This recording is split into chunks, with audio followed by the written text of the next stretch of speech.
Hi! Today I would like to show you how you can transfer files from CHUWI HiPad X to an Android device.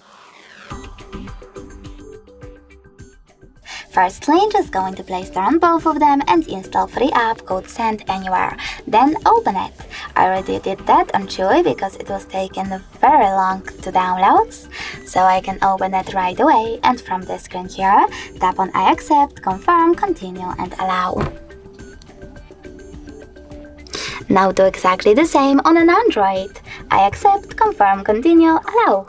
Following that, you need to select Send on CHUWI over here and Receive on an Android. Then select all of those dots and tap on Send. This way you can choose all of your files and transfer them. It will take a long time, so I will go with only one photo.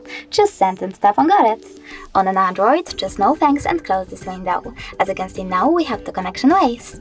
We can input this key over here and tap on Receive, but we can also scan this QR code by tapping on this scanning icon, choosing while using the app or only this time, and pointing our camera at the code. Now, after a couple of seconds, as you can see, my picture was successfully sent. Thanks so much for watching. If you enjoyed this video, leave a like, comment and subscribe. Bye!